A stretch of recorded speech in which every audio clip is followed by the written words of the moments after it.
Week 8 might have been the best week yet. There were some insane games and truly wild plays. It was a one-of-a-kind week for sure. Last week, I ran a respectable 10-6, bringing my total record on the season to 78-45. In this video, I'll be predicting every week 9 game with score predictions. If you enjoyed this video, then please drop a like and subscribe if you're new. Subscribe takes extra second and it really helps me out. Thank you, and let's get started. New Orleans Saints versus Carolina Panthers. Well, Bryce Young didn't look terrible in his first start back, but he also wasn't great. A lot of his stats were in garbage time. Trading Deontay Johnson is not going to help matters, but at least Xavier Legette and Jalen Coker are looking good. And Young did have what I think was his best throw of his career on this deep ball to Coker. It's clear that he's developed, but not as much as one would have hoped. The Saints just look dead out there, no matter who's under center, and I think they've missed Derek Carr, which is just a weird sentence to say. The Saints have been bad recently, but I think this is a get-right game for them. I have them winning 21-17. Getting Carr back will help, and let's be honest, the Panthers are complete ass. Washington Commanders versus New York Giants. So, yeah, the Giants. They lost.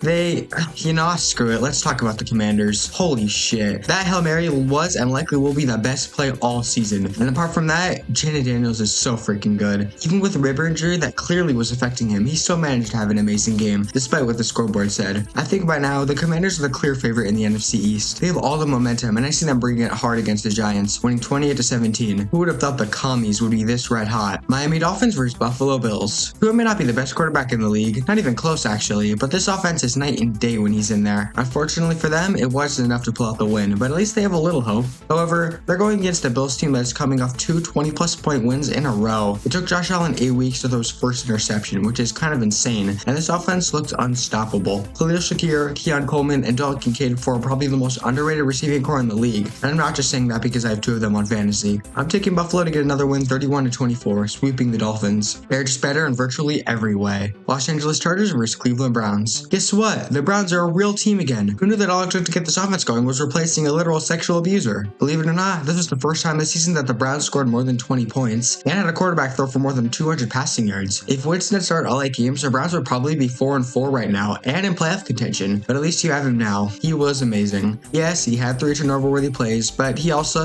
threw the ball instead of holding it for 10 years and then taking a sack. It's so nice to actually watch the Browns and not actively root for them to fail because of their quarterback. Plus, Winston's just one of the most entertaining guys in the league. The Chargers also look great though. Their passing game has really opened up the past few weeks, and both Justin Herbert and Leg McConkey have been great. Look, I want to do it. I want to pick the Browns to win. I really do. I want the Browns to rally under Jameis and run the table, but I need to see one more week before I buy in. Let's be honest, the Browns did get lucky with a lot of drops and the Ravens on both sides of the ball. Kyle Hamilton catches that ball, the Browns don't win that game. I'm going to take the Chargers 24-23, but if the Browns do end up winning this game, then we have an interesting story on our hands. New England Patriots versus Tennessee Titans. Hey, New England, congratulations. You got a win. Drake May's concussion doesn't seem to be too serious, which is good, and he was looking great against the Jets. He had 15.3 rushing yards per drive, meaning that if he had played all 10 drives, he was on pace to end with 153 rushing yards. Obviously, he wouldn't have hit that much, but the point is, he was running all over the Jets. He should be good to go, which is great for the Patriots. They're playing a Titans team that just doesn't look good, because, 52 points. But hey, at least Calvin Ridley finally had a good game. I'm taking the Patriots to win this one 20-17. They should be able to easily contain whatever jumble of QBs the Titans roll out there, and that's going to be enough to win this game. Dallas Cowboys versus Atlanta Falcons. If Kirk Cousins played the Bucs all 17 games, he would finish with 6,673 yards, 68 touchdowns, 9 interceptions, and go 17-0. He really just becomes prime Tom Brady whenever he plays them for whatever reason, and it's honestly really nice to see him play well. He's always been a consistent and underrated quarterback. This Falcons team as a whole is really good. Kyle Pitts is having a career year, Bijan has looked amazing, and Darnell Mooney has clearly settled in here. It's got to be relieving for him to have a quarterback that actually can process defenses at an above average level. The Cowboys though, that game was rough. It was not as close as the score indicated, and Dak has now thrown for 6 interceptions in the past 3 weeks. CeeDee Lamb is clearly the only reliable target on this team, but he'll be double teamed by AJ Terrell and Jesse Bates, and I don't trust anybody else on the Cowboys to win 1-1 consistently. I think they will put up points, but it won't be enough, as I've taken the Falcons 30-24. But on the bright side, the Cowboys can't disappoint in the playoffs if they don't even get there. Las Vegas Raiders versus Cincinnati Bengals. Both of these teams are complete ass. The Raiders lost to their Chiefs, which was predictable, but the Bengals, yikes. Their defense is one of the worst in the league. Lou Anarumo has been putrid this year. Look, both of these teams aren't going anywhere, but one has Joe Burrow and one doesn't. I'm taking Cincinnati 27-17. Look, Bengals, just get through the season, fire Anarumo and Zach Taylor, draft defense heavy, and compete next year. Also, pay Jamar Chase. He's kind of good at football. Denver Broncos versus Baltimore Ravens. Okay, look. Yeah, the Ravens lost to the Browns. Do I think any less of them? No. Lamar still played great. So did Henry. They just had a couple really unfortunate drops that, if caught, would have changed the entire entire outcome of this game. Adding Deontay Johnson is just going to make things better. I still think high of them. The Broncos also look good, but it's the Panthers. Bo Nix did have his best game so far though. For the season, there was no way I thought this would have been a good game, but here we are 9 weeks in, and it's going to be a good game. I'm taking the Ravens to get back on track with a win 28-24. You just can't contain Lamar and Henry. It's impossible. Chicago Bears versus Arizona Cardinals. Well, Chicago, I'm not going to make fun of you. You've gone through enough. But Tyreek Stevenson, yeah, you all know about Tyreek Stevenson. Anyway, Arizona, how about that? Tyler, Marv, the whole offense was amazing, and the defense made enough plays to win. They're starting to become a little more consistent, which is nice to see. I see this being a close game, but I think Arizona pulls ahead 24-21. I trust Kyler more than Caleb, and the Bears might look a little flat after that heartbreaker. Jacksonville Jaguars versus Philadelphia Eagles. Well, Jacksonville, you kept it close, which is something, I guess. I mean, giving up a game when you draft Malik Willis isn't good, but anything positive about this game is house money at this point, because it's clear you're not going anywhere. Also, losing Christian Kirk for the season doesn't help. The Eagles got a much-needed win, because right now, they're the only team that looks like they can hang with the Commanders. Week 11's Thursday night game will be fun. Jalen Hurts played by far his best game of the season, and their two rookie corners, Mitchell and DeJean, are playing at elite levels. And I think the Jaguars can keep this one close, but in the end, they just don't have the pieces to beat this Eagles team. The Eagles win 27-24.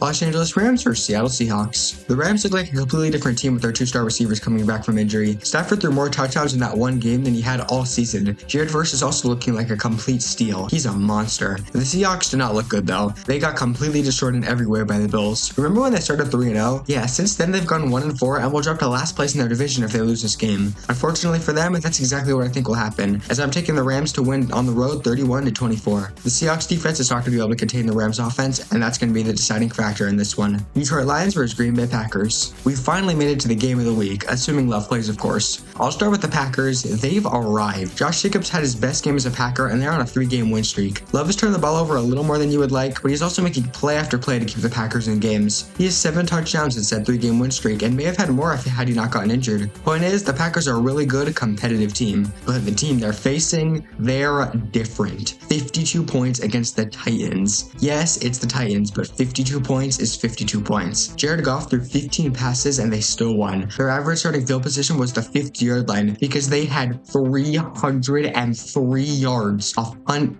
kick, and interception returns. They even had David Montgomery throw a touchdown pass. Look, I like the Packers. I think they're great, but the Lions are in another stratosphere. Give me Detroit 34-27 in a thriller. The Lions really might do it this year. Indianapolis Colts versus Minnesota Vikings. Alright, look. Was Anthony Richardson good against the Texans? No, he wasn't, and I'm not going to try to pretend that he was. But come on, benching him for the season? What are we doing here? Yes, he's been inaccurate, inconsistent, and made some dumb decisions, but not only has he played just 10 NFL games in his career, this was the main thing about him in college. His profile literally was an athletic freak of nature that has inconsistent accuracy and decision making. You knew he wasn't going to come out and look amazing instantly, but he needs game time to develop. You maybe get drafting him and sitting him, but playing and benching him is a completely different thing. There's a reason Bryce Young was a bench at all his rookie year. There's a reason Trevor Lawrence was a bench at all his rookie year. Benching a QB kills their confidence. If you're going to draft a project QB like Richardson, then be patient with him. Joe Flacco is taking you anywhere anyway. You're not winning the division because the Texans exist, and you're likely not even going to make the playoffs, so why turn to Flacco? It just doesn't make sense to me. If any Colts fans are watching this, let me know what you think in the comments. Anyway, moving on to the Vikings. They've had a rough week, but I mean, can you really blame them too much for dropping one against the Rams? Traveling halfway across the country 4 days after playing the most physical team in the NFL is going to be hard. And let's face it, they did play both the Rams and the refs. There's no excuse to miss that face mask call at the end, especially when Byron Young, who committed the penalty, is holding his hands on his head because he knows he did it. But hey, on the bright side, J.J. Hawkinson is coming back, and arguably even more important, Dalton Reisner's coming back. Now they could finally bench Ed Ingram. Did you know that Ed Ingram has the lowest pass block efficiency grade per PFF among guards? He's also giving up the most sacks among guards. He is statistically the worst guard in the entire NFL, so benching him is needed. Plus, the 10-day rest is going to help a lot. I see the Vikings winning 27-20. As long as they can contain Jonathan Taylor to some extent, and their offense doesn't fold in the second half, they'll win this game. Or we could just have a repeat of 2022. That was fun. Tampa Bay Buccaneers versus Kansas City Chiefs. Baker tried his best, but there's only so much you can do without your two top receivers. I'm not really surprised they lost, especially considering who was on the other side. Playing against Tom Brady,